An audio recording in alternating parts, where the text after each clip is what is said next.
지금 우리 주제표 회복 캠페인 같이 하겠습니다. 주여 이제 회복하게 하소서. 예배를 회복하겠습니다. 기도를 회복하겠습니다. 사랑을 회복하겠습니다. 가정을 회복하겠습니다. 사명을 회복하겠습니다. 아멘. 이번 주 묵상 말씀 시편 33편 3절 세 번 같이 하겠습니다. 새 노래로 그를 노래하며 즐거운 소리로 아름답게 연주할지어다. 새 노래로 그를 노래하며 즐거운 소리로 아름답게 연주할지어다.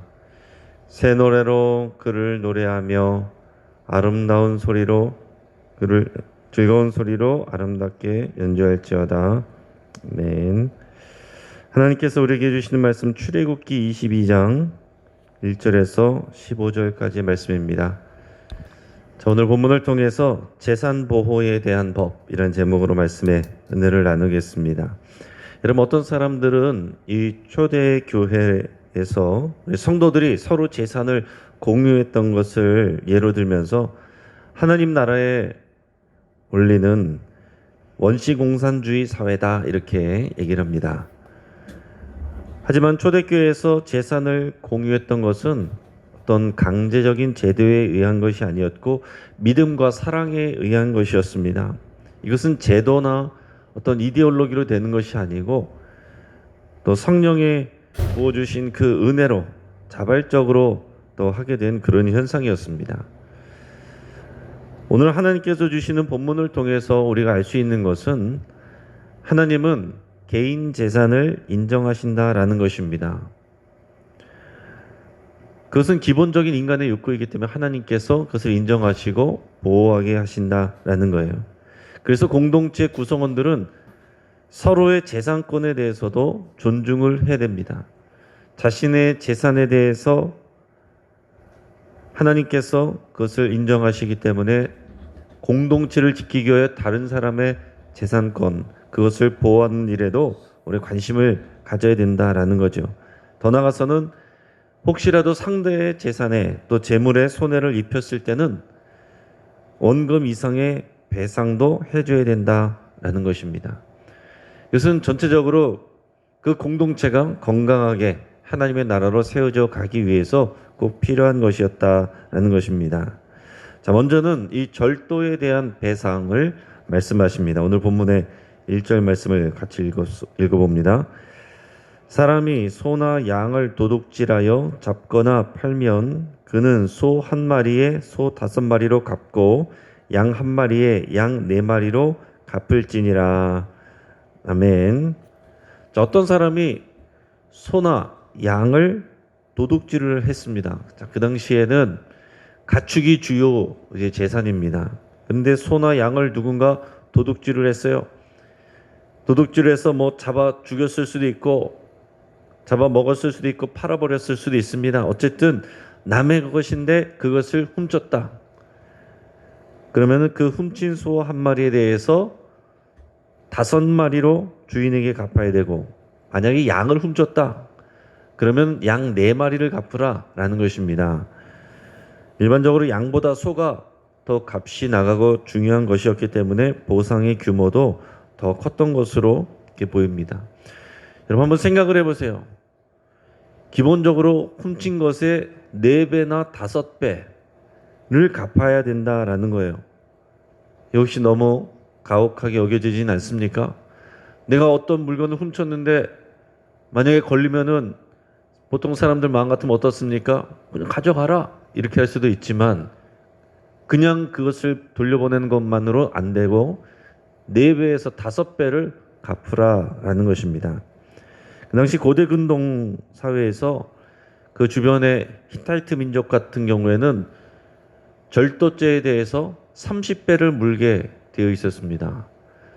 그 최초의 성문법인 주전 1800년 쓰여졌다는 이 함무라비 법전에도 보면은 여기에도 절도죄는 30배를 물게 돼 있어요. 거기에 비하면은 최고 5배까지 물라고 하시는 하나님이 주신 법은 상대적으로는 덜한 것입니다. 그만큼 그 당시의 사회에서 절도죄는 아주 중요하게 또 가혹하게 엄격하게 다뤄졌던 그런 범죄입니다. 자, 그런데 나중에 보면 레위기에서 이제 비슷한 내용이 나오는데 5가지 제사를 하나님께서 알려주실 때 속건제에 대한 예법을 가르쳐 주십니다. 속건제는 다른 사람의 어떤 재물에 피해를 줬을 때 드리는 제사예요. 그러니까 하나님께 제사를 먼저 속건제를 드려야 됩니다. 그것은 이제 자신이 잘못한 것이니까 하나님 앞에 속건제 제사를 드리고 그것으로 끝나는 것이 아니라 자신이 피해를 입힌 사람에게 그 피해를 입힌 것에 5분의 1을 더해서 갚아줘야 됩니다. 5분의 1을 더해서 갚아준다. 그 120%를 갚아줘야 되는 거예요. 자, 여기서는 양이나 소를 절도했으면은 4배나 5배를 갚으라라고 그랬는데 속건제에서는 쉽게 말하면 1.2배를 갚으라고 그랬어요. 이게 어떻게 다를까요? 자, 쉽게 말해서 속건제의 경우에는 나쁜 마음을 품은 것이 아니고 실수로 해서 피해를 입혔어요. 그래서 그것을 스스로 밝혔을 때 그것은 1.2배가 되는 것인데 이것은 도둑질하다가 붙잡힌 거예요. 본인이 스스로 그것을 밝힌 것이 아니라 도둑질해서 이제 밝혀졌을 때, 잡혔을 때 그때는 4배에서 5배까지를 갚으라라고 말씀하고 계신 겁니다. 이어서 이 도둑질에 대해서, 도둑을 내하는 일에 대해서 더 얘기하고 계신데 우리 2절에서 4절까지 말씀을 같이 읽습니다. 도둑이 뚫고 들어온 것을 보고 그를 쳐 죽이면 피 흘린 죄가 없으나 해도는 후에는 피 흘린 죄가 있으리라. 도둑은 반드시 배상할 것이나 배상할 것이 없으면 그 몸을 팔아 그 도둑질한 것을 배상할 것이요.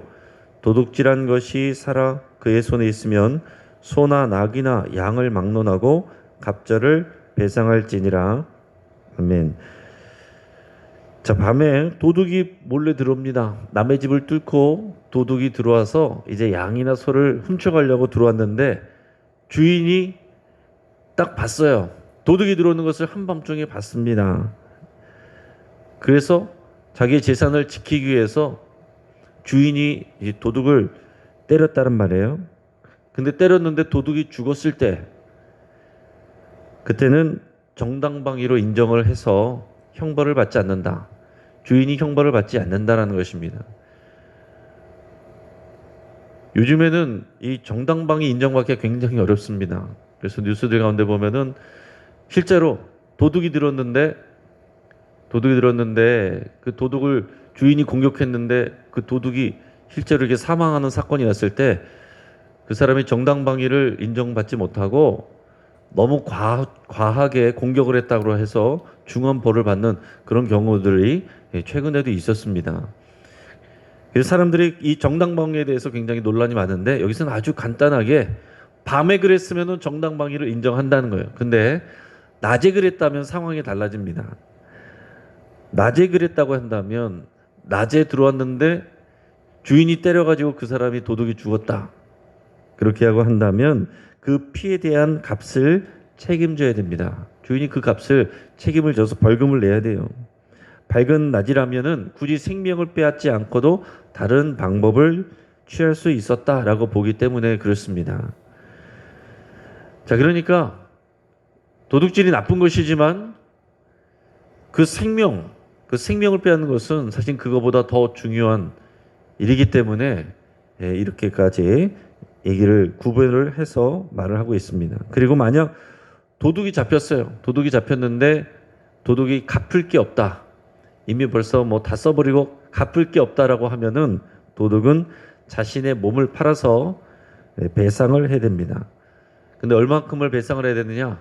자기가 훔친 돈의 2배를 배상을 하라 이렇게 되어 있습니다. 다음에는 농작물 피해에 대한 배상에 대한 법이 나옵니다. 5절 6절 같이 한번 읽습니다.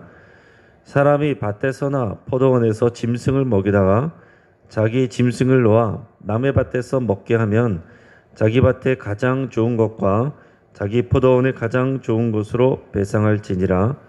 불이 나서 가시나무에 댕겨 낯가리나 거두지 못한 곡식이나 밭을 태우면 불러온 자가 반드시 배상할 지니라. 아멘.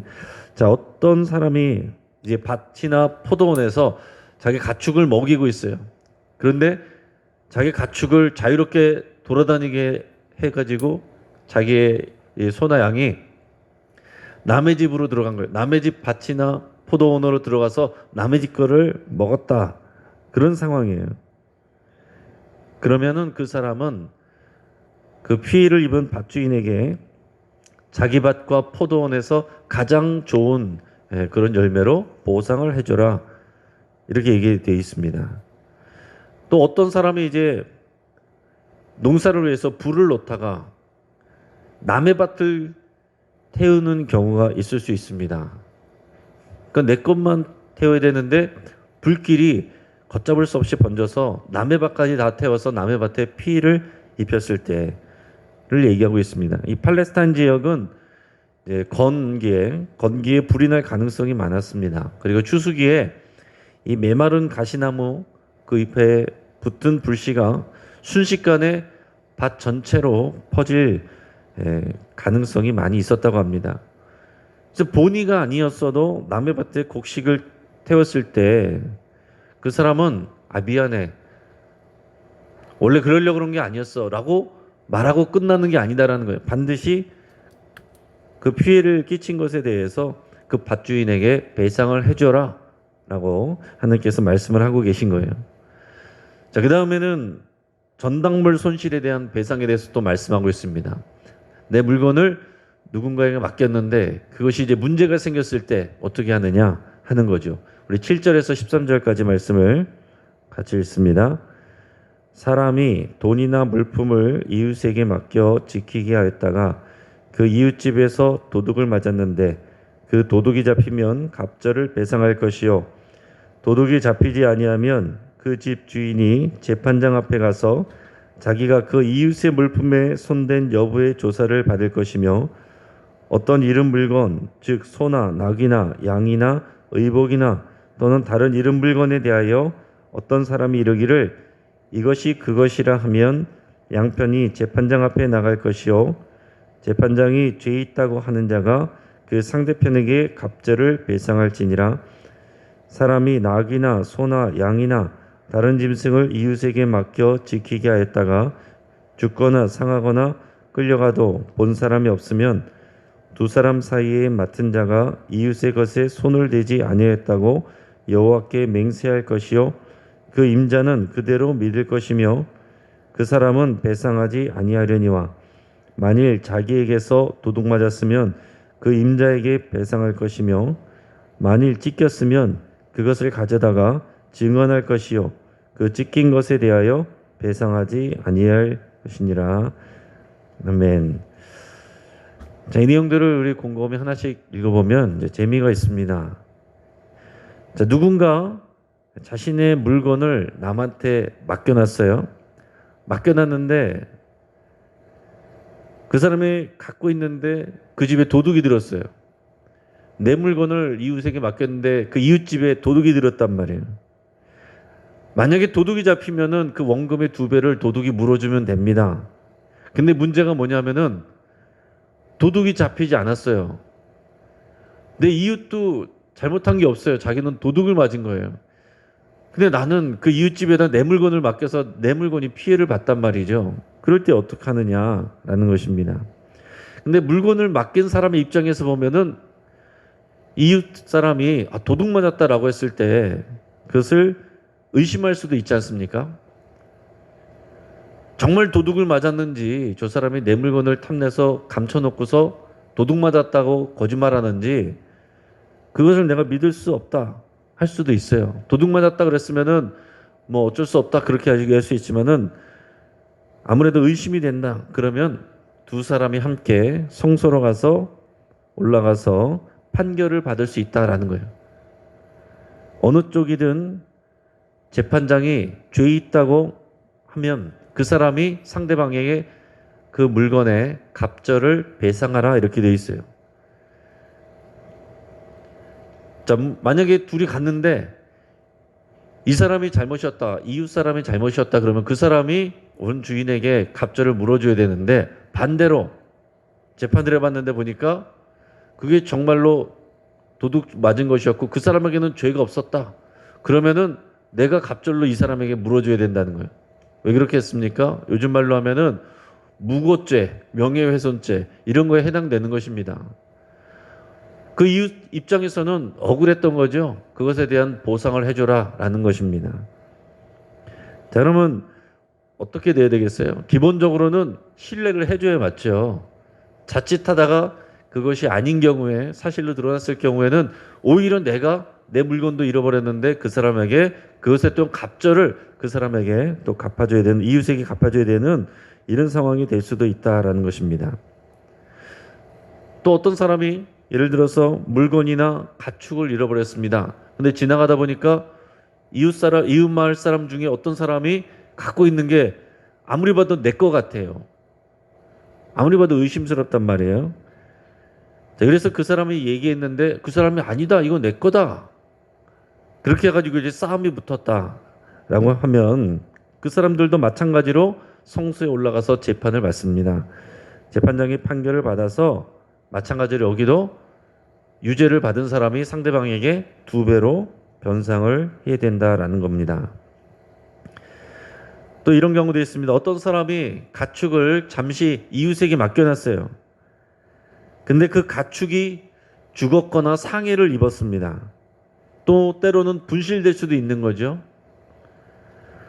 자, 그런데 보면 가축을 내가 이웃에게 맡겼는데 그 가축이 죽거나 상해를 입었다라고 하는 것은 어떤 경우가 있을 수 있냐면은 그 이웃이 그 가축을 심하게 부리거나 그렇게 대해서 그 이웃이 죽게 하거나 상해를 입힐 수도 있다라는 거죠. 분실했다라고 그 이웃이 얘기했을 때 그 사람이 뒤로 감춰놓고서는 분실했다고 거짓말할 수 있는 가능성도 있잖아요. 자, 그러면 이때 증인이 없으면 이 사람이 그렇게 그 이웃이 그렇게 했다는 증인이 없으면 가축을 맡았던 이웃이 자신의 결백을 여호와의 이름으로 맹세하면 됩니다.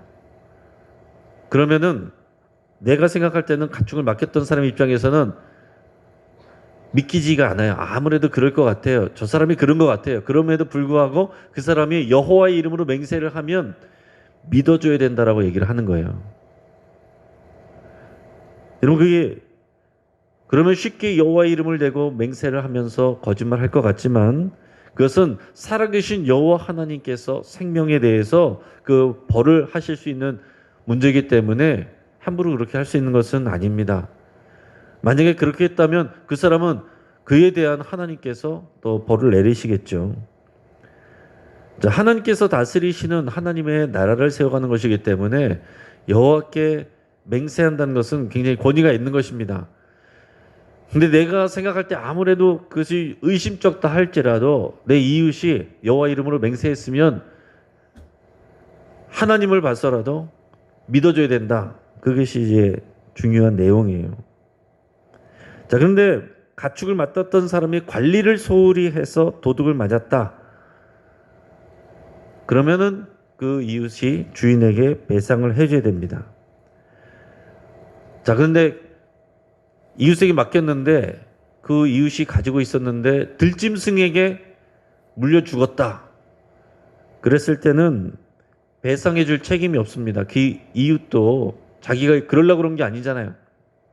들짐승에게 맹수에게 공격을 받아서 그 맡아놨던 짐승이 죽거나 다쳤을 때 그랬을 땐 배상할 책임이 없어요. 그런데 그 대신 어떻게 되냐면은 그 짐승을 맡았던 가축을 맡았던 사람이 죽은 그 가축의 사체를 보여줘야 돼요. 증거로. 이렇게 공격을 받아서 이렇게 됐다라고 보여줘서 증명이 되면 갚지 않아도 된다. 배상은 하지 않아도 된다. 이렇게 말씀하고 있는 것입니다. 자, 그 뒤에는 빌린 짐승에 대한 또 배상에 대해서 얘기를 하고 있습니다. 14절 15절 같이 있습니다. 만일 이웃에게 빌려온 것이 그 임자가 함께 있지 아니할 때에 상하거나 죽으면 반드시 배상하려니와 그 임자가 그것과 함께 있었으면 배상하지 아니할지라 만일 새낸 것이면 새로 족하니라. 아멘. 자, 내가 이웃에게 쓸모 있어서 필요가 있어서 그 이웃집 가축을 소나 양을 빌려왔다고 생각을 할 수 있습니다. 그랬는데 빌려왔는데 이제 그 짐승이 상하거나 죽었어요. 그랬는데 원래는 이제 보상을 해줘야 되겠죠. 그런데 주인이 같이 없었으면 보상을 해줘야 되는데 주인이 같이 있는 상황에서 그 가축이 죽거나 상했을 때는 배상하지 않아도 된다라는 거예요. 그 주인도 그 상황을 뻔히 같이 봤고 그 상황을 인지하고 있기 때문에 따로 배상을 하지 않아도 된다라는 얘기입니다. 자, 이런 뭐 다양한 여러 가지 법들을 하나님께서 말씀해 주고 계신 거예요. 자, 십계명을 주신 거, 십계명은 쉽게 말해서 나라의 헌법과 같은 것이고 이런 다양한 여러 가지 것입니다. 물론 우리 현대 사회에서는 훨씬 더 많은 이제 법조문들이 있고 그 뒤에도 계속 여러 가지 율법들이 나오겠지만 여기서 중요한 것은 뭡니까? 하나님께서 이 공동체를 건강하게 세워가기 위해서는 개인의 재산에 대한 이 보호와 배상에 대한 기본적인 법이 지켜져야 했다라는 것입니다. 이제 말씀을 정리하겠습니다. 우리 하나님께서는 인간의 기본적인 소유에 대한 그 욕구를 인정하신다라는 사실입니다. 그렇기 때문에 그것을 인정하시기 때문에 이 공동체 안에서 우리가 다른 사람의 소유에 대해서도 존중하고 똑같이 귀하게 여겨야 한다고 가르쳐 주고 계신 겁니다. 자, 그리고 도둑질은 공동체를 어지럽히는 흔하면서도 아주 중대한 범죄였습니다. 십계명에도 도둑질하지 말라라는 계명을 분명히 주셨죠. 그래서 도둑질한 것이 걸리면 하나님은 4배에서 5배까지 갚으라라고 하셨어요. 그만큼 엄격하게 다뤘다는 것입니다. 하지만 도둑일지라도 그 생명은 보호받아야 됐습니다. 도둑이라고 해서 함부로 대해서는 안 된다는 것이죠. 이 소유권도 중요한 것이지만 이 생명권은 그거보다 더 중요한 것이기 때문에 그렇습니다. 근데 오늘날 우리가 여러 가지 사건 사고들을 보면 별것 아닌 거, 뭐 지갑에 몇천 원, 몇만 원 그거 도둑질했는데 그거 하려고 사람의 목숨을 앗아가는 그런 일들도 우리 사회에서 일어나는 것을 보게 됩니다. 여러분, 우리가 하나님의 이런 법들을 보면서 하나님의 마음이 어떤 것인가를 생각해 볼 때 지금 사회에서 일어나고 있는 일들, 물건을 사람의 생명보다 더 중요하게 여기는 이런 사회의 모습들을 볼 때 어떤 마음이시겠는가 그런 생각해 볼 수 있길 바랍니다. 그것은 우리 교회 공동체에서도 마찬가지예요. 우리 교회 공동체에서도 우리 재산권이 보호돼야 되고 다른 사람의 재산권에 대해서도 우리가 존중하고 소중히 여기고 같이 보호를 해줘야 됩니다. 그렇지만은 이 소유 물질에 대한 것으로 인해서 우리가 다투거나 오해를 하거나 분쟁할 수도 있는데 더 중요한 것은 뭐냐? 상대방의 명예, 상대방의 생명, 그리고 공동체의 건강함, 공동체의 하나됨, 이것이 더 중요하다라는 얘기입니다. 그것을 깨뜨리면서까지 내 소유에 대한 것을 그 권리를 주장하는 건 아니다라는 거예요. 공동체를 망치는 것은 탐욕도 있습니다. 남의 물건을 부러워하고 거기에 탐욕을 가져서 훔치는 것, 그것은 잘못된 것입니다. 그것에 대해서는 우리가 배상을 해줘야 됩니다. 회개했다고 끝나는 것이 아니라 분명히 배상을 해줘야 돼요. 그것이 하나님의 뜻이고 정신입니다. 그러나 자신의 소유 때문에 다른 사람들을 함부로 의심하거나 단정지어서는 안 된다라는 것도 우리가 배워야 됩니다. 여호와께 맹세했으면 아니면 아니라고 할 것이고 내가 의심스럽다고 할지라도 증거가 없으면 그 말을 믿어줘야 된다라는 것입니다. 현실의 법적인 상황에서도 분명하게 증거가 내려지고 그것이 판결이 내려지기 전까지는 무죄로 추정하는 원칙이 있어요. 무죄 추정의 원칙. 확실하게 형이 내려지기 전까지는 그 사람이 그렇게 했다라고 말을 해서는 안 되는 것입니다. 마찬가지로 교회 공동체 안에서도 분명하게 시시비비가 가려지기 전까지는 그 일에 대해서 우리가 그것을 확정하거나 판정하거나 판단하거나 소문을 퍼뜨리거나 그렇게 해서는 안 된다라는 얘기입니다. 물질 때문에 우리 이웃을, 우리 성도를 함부로 의심하거나 모욕을 주거나 다퉈서는 안 된다라는 거죠. 우리 하나님께서는 우리의 소유도 존중해 주시고 중요하게 여겨 주시지만 우리의 명예와 우리의 생명과 공동체의 하나됨과 건강함을 하나님께서 또 더욱 중요하게 여기신다라는 것을 여러분 꼭 기억하실 수 있길 바랍니다. 하나님께서 우리의 소유를 인정하시는 것처럼 우리도 남의 소유를 인정하고 보호해야 됩니다. 그리고 그 위에 우리 공동체원들의 상대방의 우리 이웃의 명예와 생명을 존중해야 되고 그거보다 더 중요한 것은 내 소유보다 더 중요한 것은 건강한 하나님의 나라 초대교회 같은 내 소유보다는 사랑으로 나누는 그런 아름다운 하나님의 나라를 꿈꾸는 것 그것이 하나님의 아름다운 뜻입니다. 같이 한번 기도하겠습니다.